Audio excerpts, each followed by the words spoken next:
Welcome back to Sidra's Silly Point. I'm Sidra Arshid. Okay, confession time. I'm starting to feel nervous and honestly, it's funny. I laugh at myself because every single time I behave the same way, the same exact way before an India versus Pakistan match as I did when I was a kid.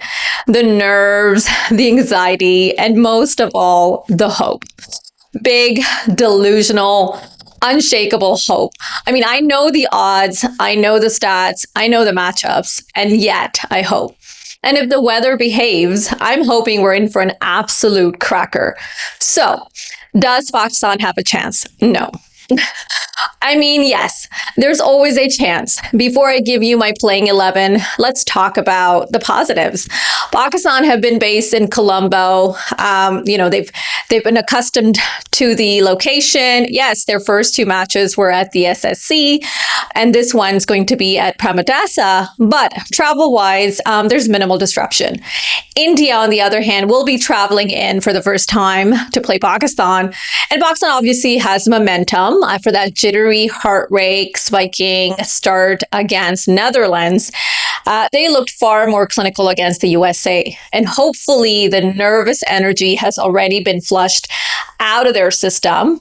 India did have a hiccup early against the USA with some early wickets, but then we saw the response. Captain Tariq Yadav leading from the front. And then that massive total against Namibia. I mean, their confidence is probably through the roof, and it should be. Pakistan also just played a series against Sri Lanka. They tied it 1-1. There were 3 games. One was washed out. First one was a win, and then the final was a loss. So they're accustomed to the conditions. Farhan and Saim looked good in one of them. Agha, Nawaz, and Nafe had contributions in some. And then Shadab bowled decently. Abrar was always impressive. And there was Salman Mirza, who showed flashes as well. Even Asim Jr. had his moments, but then he was expensive in the last T20, which likely cost him his spot in the World Cup. And this is a stronger side than the Asia Cup one, right? There's no Hussain Talad. There's no Mohammad Haris. There's also no Haris Rauf. But we do have Babar Azam. And Saim has also had some runs under his belt. So here's my playing 11. Drum roll. Sahibzada Farhan, Saim Ayub, Fakhar Zaman, Salman Ali Agha, Babar Azam, Usman Khan, Shadab Khan, Fahim Ashraf, Naseem Shah, Abrar Ahmed, and Usman Tariq. So the 2 big changes that I think they should have is Fakhar Zaman and Naseem Shah in for Mohammad Nawaz and Shaheen Shah Afridi. Now, if you're wondering why Fakhar Zaman, well, I feel although Sri Lankan pitches are known to turn, India has one of the best batting lineups and they play spin well. And Pakistan needs batting depth. Yes, they have some batters who already have a documentary in place due to 6s they've hit against Bumrah, but that's still not enough to match the likes of Abhishek if he plays, Ishan Kishan, or the middle order trio of Surya Kumar Yadav, Shivam Dubey, and Hardik Pandya. And we all remember Fakhar's Champions Trophy innings, and he's rode on that for like a long time.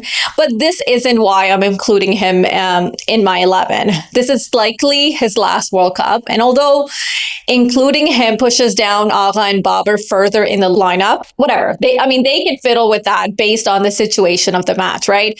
But I think having an extra batter is better for Pakistan, especially because Mohammad Nawaz hasn't delivered with the bat this tournament.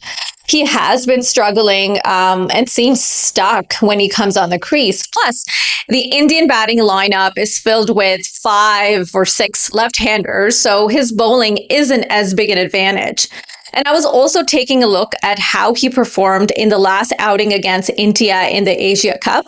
And he scored 0, 6, and 21.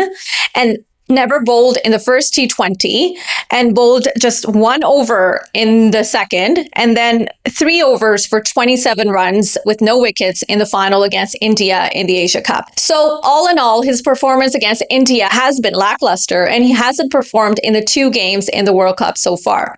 And also, this gives a chance to the captain, Salman Ali Agha, himself to bowl. In fact, I think he should bowl since India has a bucket load of lefties and because it is time to lead from the front. that. Now, when it comes to Khwaja Nafe versus Usman Khan, I genuinely don't think it makes sense to throw Nafe into the deep end in a game of this magnitude. And I've said this before in my previous videos. The management, the PCB management hasn't done a great job in preparing new players. Rotation in theory is fine, but what they do is in rotation. They think a youngster plays 1 out of 3 matches in a low-key bilateral series. They've checked the box. Well, we tested him. No, that's not how development works. New players need continuity. They need different matches, different match situations. They need to fail, adjust, and learn. One appearance doesn't give them experience. It just gives them pressure. Nafe played 1 game in the Sri Lanka series. 1. That's not preparation. That's exposure without protection. And what frustrates me even more is how form isn't capitalized on. Confidence isn't nurtured. Players aren't backed long enough to feel secure. Then when fan pressure mounts, suddenly management throws someone into the 11 out of nowhere. And if that player doesn't perform, then it becomes, see, we told you so. That's not fair. And it's not smart management either. Having said all of that, the captain and the coach have publicly backed Usman Khan for this World Cup, even though he was demoted to number 8 against the USA. And yes, that was odd. He came in after Shadab, after Nawaz, and Fahim got opportunity. So that tells you something about how they currently view him in the role hierarchy. But if they're backing him, I think they'll play him against India. Now let's talk about pacers, because this is where things get confusing. Salman Mirza has been another victim of this strange rotation policy. He takes 3 wickets against Netherlands, a solid outing, right? And then what happens? He's benched. And I genuinely struggle to understand the logic. And it's not new. Pakistan did this with Abrar Ahmed too. In and out, until he forced his way into consistency by simply being too good to ignore. Hopefully he's now a permanent fixture. But honestly, besides Shadab Khan, and I'll say it, besides the not so premium fast bowler version of Shaheen Shah Afridi we're currently seeing, who has really gotten a proper run? No one. If Salman Mirza had played against the USA, I'd say, okay, he's in contention for India. But the moment he was left out, I felt that was it. He's not in the plans for the big one. So realistically, it's between Shaheen Shah Afridi and Naseem Shah. Both coming off injuries, both lost pace when they initially returned. There were even rumors that Pakistan delayed the World Cup squad announcement, waiting for Shaheen's recovery. Now, Shaheen does look in rhythm again. The pace is back, yes, but impact? I mean, that's another conversation, right? He leaked over 40 runs against the USA. He seems to be struggling in the death overs, though to be fair, that's been a collective issue for Pakistan's bowling unit. And let's be honest, his recent performances haven't exactly made anyone miss Haris Rauf at the death, right? I mean, he took 1 wicket across 3 matches against India in the Asia Cup. Yes, 2021 Shaheen was special, but this is not 2021 Shaheen anymore. Post-injury, Shaheen is still searching for that same bite, which is why maybe it's time to bring in Naseem Shah. Okay, and now when we talk about X Factor, the spotlight has been firmly on Usman Tariq. He was cleared twice by the ICC, and yet the conversation refuses to die. Even voices like Ravichandran Ashwin and Aaron Finch have weighed in on his action. And it's a fair argument to say that innovation shouldn't just be reserved for the batters, right? Who can improvise, they can come up with different shots, they can switch from right to left and vice versa. And they don't have to let the umpire know that they're going to do that or have to undergo any kind of clearance from the ICC. But India will have done their homework. They'll know exactly how to time that pause in his action. That's my feeling. And Indian batters, especially, this lot, they play late. They're excellent at adjusting once they decode the rhythm. So while I understand the hype, and yes, his journey is inspirational, for me, the real X factor remains Abrar Ahmed. And I'm also quietly watching Fahim Ashraf. He's playing his first World Cup, but he's already shown up. I mean, he got Pakistan over the line in the opener, and in the Asia Cup final against India, he took 3 wickets. It was of Abhishek Sharma. I remember Shubman Gill twice, and then Shivam Dubey as well at a crucial moment. So he has a knack for breakthroughs. And in an India versus Pakistan game, breakthroughs will change narratives. So if you're asking me who might cause chaos from the Pakistan side, I'd say don't just look at the obvious names. Sometimes it's the one that are quietly there doing the job and then end up tilting the game. As for Babar Azam, Allah knows best what he will do and how he will choose to test our blood pressures. Will we see the slow, tortoise-paced anchoring? But who knows? I mean, 152 for 0, right? When it comes to bowling, it will be interesting to see how Agha rotates his bowlers. Haris Rauf was expensive in the death overs in the Asia Cup final. Shaheen was expensive against the USA in the previous match of the World Cup. So with not the best of fast bowling for Pakistan, Agha would obviously be looking to maximize spin bowling. And like I said, should bowl himself as well. And I genuinely think that the toss could play a huge role here.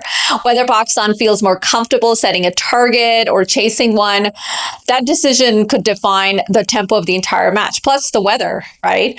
In the Asia Cup, we saw both scenarios. We saw India batting first and India chasing, and they won all 3 games, 2 of them quite comfortably. So if Pakistan bats first, the openers must absolutely maximize the power play and stick around longer. I mean, if they chase, they should also be maximizing the power play. But the point being, Saim Ayub has gotten good starts in both World Cup games, promising starts, but he hasn't capitalized. And in a game like this, we're not looking for 20 off 15. We need like 45 of 28. Farhan, on the other hand, has been wonderful, a player of the match performance too. And he needs to just keep going without slowing down. Now, Salman Ali Agha is trying to bat with intent. We know that he's trying to stay ahead of the rate. And I respect that. But what Pakistan absolutely cannot afford is losing wickets in clusters. That has been the story too many times. 1 becomes 2, 2 becomes 3, and suddenly all the good work from the power play is undone. And also Pakistan rarely recovers once that collapse begins. On the other hand, India likely won't tweak much. I mean, I'm sure they are hoping for Abhishek to get better, especially with his destructive batting. But Ishan Kishan has already shown he's back with that thumping knock against Namibia, proving yet again that India is just never short of exceptional batters. When it comes to bowling, expect Kuldeep Yadav to play. I mean, he's yet to fail against Pakistan. And I'm sure he's going to have alongside Varun Chakravarti and Akshar Patel. And if they really want to double down, I mean, who knows? They might have Washington Sundar come in, and now 4 quality spin options in Sri Lankan conditions is going to be a statement. Now, this match hasn't just been about cricket. Before we even talk about cricket, we have to acknowledge everything that has unfolded before this World Cup even began. Because this tournament didn't just start with a toss, it started with controversies. It began with the BCCI directing the IPL franchise Kolkata Knight Riders to release Mustafizur Rahman, citing security concerns. And then soon after, Bangladesh cited the same security concerns about traveling to India for the World Cup and requested that their matches be relocated to Sri Lanka. The ICC outright rejected the request, and a vote was held 14-2 against Bangladesh. And only Bangladesh and Pakistan supported Bangladesh. And Bangladesh were removed from the tournament and replaced by Scotland. Now, whether you agree or disagree with the decision, Bangladesh is a test-playing nation. They do draw eyeballs. They carry weight in international cricket. And obviously, I'm sure many of us felt that their concerns weren't given the consideration that they deserved. But Nonetheless, Bangladesh accepted the ICC's ruling, and then came the bombshell that Pakistan's government announced that the Pakistan team would not take field against India on February 15th. That announcement sent the ICC into a frenzy and an immediate damage control mode. And I mean, within hours, statements were released by the ICC. Representatives also began traveling. There was, emergency discussions were taking place behind closed doors. And then eventually Pakistan clarified their stance that they said it was a gesture of solidarity with Bangladesh, believing Bangladesh was not treated fairly. Fair enough. Now, after lengthy meetings involving the ICC, the PCB, and other members, a few outcomes did emerge. What happened now is that Bangladesh would not be penalized. They would likely be hosting an ICC tournament between 2028 and 2031. And the ICC also expressed regret over Bangladesh's absence in the World Cup. Then eventually, after requests from both the Sri Lankan and the Bangladeshi cricket boards, Pakistan agreed to play against India on the 15th of February. Okay. Phew. So that's what happened. So there were rumors everywhere during this time about what is Pakistan asking for themselves. I mean, did they even ask for anything? Will it be revealed to us in the near future? Because we only got these 3 points, right? And we do hear that there will be more discussions between the boards and the region during the match on the 15th. Now, I don't know what this did, but while it was happening, it did at least bring the notion of unfairness out in the open, that takes place within the ICC, and it was done formally. Not saying it wasn't obvious before this, but this incident at least allowed many to feel the courage to speak about this. And we started hearing from players, former players, commentators, and the cricket body in general about the unfair advantage the BCCI has, the political involvement in the sport, whether it's from the BCCI, the PCB, or the BCB, or things like just because one country is generating revenue, it doesn't mean they call all the shots and undermine other countries.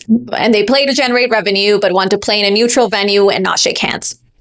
So how long will the sport last if we head down this road? And whether anyone admits or not, whenever Pakistan plays India, Pakistan is under pressure.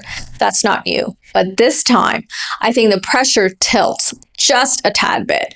We know India has a stronger squad, deeper batting, reliable fast bowling, greater stability. And although Pakistan's spin attack has risen, yes, but overall, India walks into the game as favorites. And that changes the dynamics. Why? Because Pakistan has very little to lose. They've lost plenty of these encounters before. Another loss wouldn't shock anyone. Yeah, it'll be painful, but not surprising. But if India loses, that's different. This game will likely shatter viewership records, right? The eyeballs will be unprecedented. And if India, with all the depth, all the firepower, and all the structural advantage, the advantage from the board, loses to a volatile, unpredictable Pakistan side, it won't just be called an upset. It will be historic. Not only because of the result, but because it will open doors for conversations that have stayed conveniently quiet up to this point. Conversations about influence, about governance, about who really holds the final word in global cricket. And when expectation is that heavy, pressure becomes suffocating. So yes, there may not be warm handshakes, there may not be smiles, but the tension, it will be undeniable. And for perhaps the first time in a long while, the weight of that tension may rest also on India. So until then, get some sleep, get proper fluids, eat healthy, and I'll see you in my next video. Take care.